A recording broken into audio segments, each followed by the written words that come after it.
देखिए, मुस्लिम समुदाय भी लड़ेंगे चुनाव। जी हाँ, आपको बता दें कि मुस्लिम समुदाय भी चुनाव लड़ने की तैयारी बना रही है, क्योंकि आज तक राजनीतिक दलों ने सिर्फ मुस्लिम समुदाय को छला है। चौपारण में मोमिन कॉन्फ्रेंस के राष्ट्रीय अध्यक्ष की अगुवाई में रिजवान अंसारी के द्वारा मुस्लिम समुदाय की बैठक की गई। बैठक का संचालन रिजवान अंसारी ने किया और कहा कि यहाँ हर समाज का अपना संगठन है, पर हम मुसलमानों का कोई संगठन नहीं है और हम लोग सिर्फ कांग्रेस का वोट बैंक बने हुए हैं। क्या किया है हमारे समाज के लिए कांग्रेस ने, अब हम अपना कैंडिडेट स्वयं उतारेंगे। देखिए न्यूज़ 10 की पूरी रिपोर्ट हमारे संवाददाता के साथ चौपारण से। देखिए, ऐसा सिचुएशन क्रिएट किए हुए है पहले से कि यही दोनों के बीच में बात रहती है, जिसको मैंने पहले भी आपको इसके सामने रखा है। इस बार मुस्लिम समाज हर जगह अंगड़ाई लिए हुए है। हम तो दर ही की बात नहीं कर रहे, बल्कि पूरे हिंदुस्तान के पैमाने पर मुस्लिम समाज जो है इंडिया गठबंधन के खिलाफ सपोर्ट में आया था और बीजेपी के खिलाफ में रह करके इस बात को साबित कर दिया कि हम भी चाह लेंगे तो हम जो है उसको बीजेपी ऐसे ताकतवर जो 400 पार कह रहा था, तो मैंने पहले भी कहा कि वो 200 पार पर ले जाके के खड़ा कर दिया। तो जब 200 पार पर खड़ा कर सकता है तो मुसलमान जो है अपनी हुकूक लेने के लिए हिंदुस्तान में आज़ाद है और लेने के लिए तैयार हो जाएगा, तो इसको हुकूक मिलने में कोई दिक्कत नहीं होगी।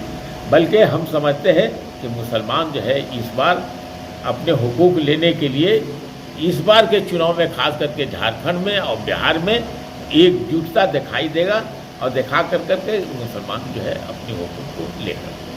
क्या आप बड़ी विधानसभा में जो चुनाव के लेकर के पर्पस में जो बात कर रहे हैं, क्या आप कैंडिडेट रखे हैं? कौन कैंडिडेट यहाँ से आप लोग समुदाय? देखिए, ये कैंडिडेट का तो जो सवाल है, अभी मुसलमान को एकजुट करने की बात है, जनता को एकजुट करने की बात है कि जो है ये कभी जो है मनोज यादव और कभी अकेला यादव के जो बीच की बात जो है बीच से एक कैंडिडेट को निकाला जाए, उसको निकालने की बात की जा रही है।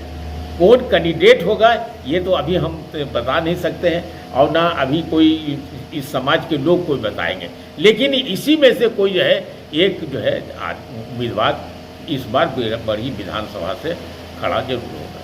ये हम आपको आश्वासन देना चाहते हैं और कहना चाहते हैं। जैसा कि गठबंधन में चुनाव लड़ना है, फिर अपना समाज का कैंडिडेट कैसे उतार सकते हैं? हम गठबंधन के चुनाव की बात नहीं कर रहे हैं। अगर गठबंधन जो है अगर नहीं देगा हमको हमारा हुकूक जो है, तो हमारा समाज जो है निर्दलीय लड़ने के लिए तैयार हो जाएगा और निर्दलीय लड़ेगा और निर्दलीय लड़ करके जो है अपनी बात को जो है असेंबली और पार्लियामेंट तक रखने के लिए तैयार हो जाएगा। तो अगर ओवैसी से चुनाव लड़ेगा तो कह देगा कि बीजेपी का दलाल है, वो बीजेपी का दलाल है और बाकी सब जो है बीजेपी का दलाल नहीं है। तुम क्या कर रहा है जीत कर करके? हम पूछना चाहते हैं यहाँ के वर्तमान एमएलए को कि तुम मुसलमान के समाज को उत्थान करने के लिए तुमने क्या किया है? कौन सा कदम उठाया यहाँ की जनता को उत्थान करने के लिए, बढ़ाने के लिए? कुछ उठाया क्या?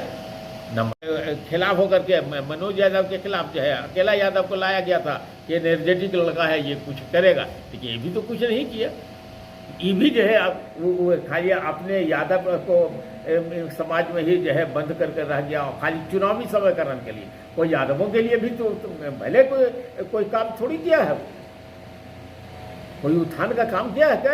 यादव का जो है कोई स्कूल कॉलेज खोल करके बच्चों को पढ़ाने का कोई इंतजाम किया क्या? किसी को ठेका दे करके, किसी को जो है मेंबर बना करके, यही तो रख करके जो है अपना गोटी सेकता रहा है।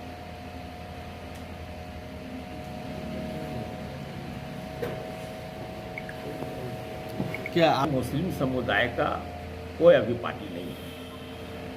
आपको पहले कहा कि ओवैसी साहब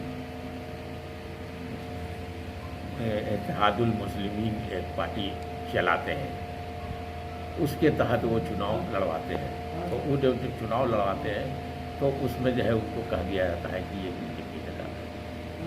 तो ऐसा पार्टी भी हम नहीं चाहते हैं कि जिससे हिंदू मुसलमानों के बीच में कोई फर्क हो। इसलिए हमारा समाज यहाँ से जो खड़ा होगा वो न वैसी पार्टी से होगा और न कोई ऐसे मुस्लिम पार्टी से होगा, बल्कि निर्दलीय खड़ा होगा। या नहीं तो जो गठबंधन है इंडिया गठबंधन और दूसरा जो है बीजेपी का गठबंधन है, अगर ये दोनों में से कोई एक मुसलमानों को टिकट दे देती है तो ऐसी हालत में हमको फिर तो कोई उम्मीदवार देने की ज़रूरत नहीं पड़ेगी। तो पहले कहा कि जो है अब यहाँ कोई मुसलमान चुनाव लड़ा ही नहीं है। इस बार मुसलमान यहाँ से चुनाव लड़ने का मन बना रहा है।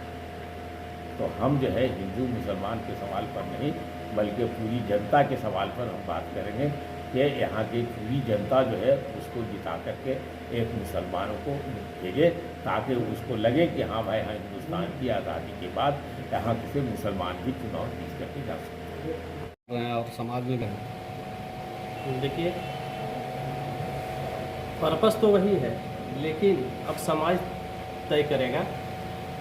लेकिन बरही विधानसभा से चुनाव फाइट करना ये तय है कि मुस्लिम कैंडिडेट इस बार बरही विधानसभा से चुनाव फाइट करेगा और लड़ेगा और पूरा ताकत से लड़ेगा और सभी के सहयोग से वो जीत भी हासिल करेगा।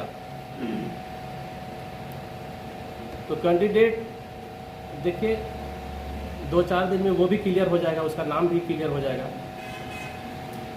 अभी तो ये फर्स्ट बैठक था, अब इस बैठक के बाद कुछ और बैठक जो होगी उसमें नाम है सो चिन्हित किया जाएगा और वो फिर एक बैठक करके ये घोषणा भी कर दिया जाएगा जिसमें सारे पत्रकार भाई को भी बुलाया जाएगा और बरही विधानसभा से शान शौकत के साथ चुनाव लड़ा जाएगा।